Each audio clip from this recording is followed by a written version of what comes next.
ভুবন পাহাড় থেকে প্রবাহিত নিকামা নালার গভীরতা কমে যাওয়ায় ভুবন হিল জিপির শতাধিক বিঘা কৃষি জমি ক্ষতিগ্রস্ত হচ্ছে।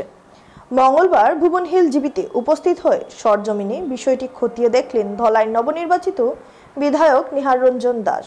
এদিন তিনি নিকামা নালার গঙ্গানগর ষষ্ঠ খণ্ড ও থানকিমনগর তৃতীয় খণ্ড এলাকা পরিদর্শন করেন।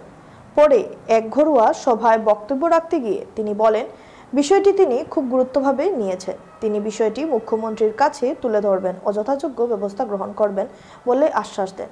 এদিন নিকামা নালা পরিদর্শনকালে বিধায়কের সঙ্গে উপস্থিত ছিলেন প্রবীণ বিজেপি কর্মী ধীরেন্দ্র চন্দ্র দাস, পালংঘাট মণ্ডল সভাপতি সৌমেন দাস, প্রাক্তন মণ্ডল সভাপতি সুবোধ দাস, ভুবন হিল জিপির প্রাক্তন সভাপতি নিহার শুক্লবৈদ্য, দীপক রায় প্রমুখ।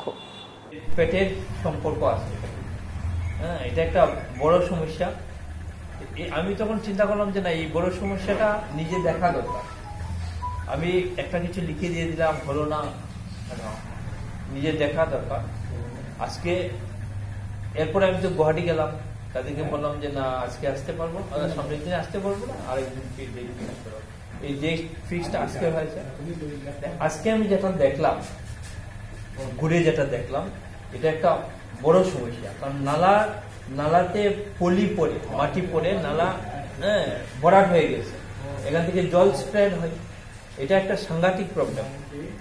এই সাংঘাতিক প্রবলেম এটা এমএলএ ফান্ড বা ছোট মোটো ফান্ড দিয়ে হবে না। আজকে এনআরসি জিএস দিয়ে যদি কিছু কাজ করা যায়, সাধারণভাবে কিছু কাজ হবে, বা এমনিতে 8-10 লাখ টাকা কাজ করলে সাধারণ কাজ হবে।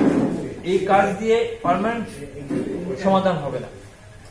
এই জন্যই আমি যেটা চিন্তা করেছি যে ইরিগেশন ডিপার্টমেন্টের সঙ্গে আমি কথা বলবো, তারা যাতে ডিপিআর তৈরি করে, ডিপিআর তৈরি করার পরে এটা নিয়ে আমি যে আমাদের যে মন্ত্রী, ইরিগেশন মিনিস্টার এবং মাননীয় মুখ্যমন্ত্রী, আমি দুইজনের সাথে এটা নিয়ে দেখা করব।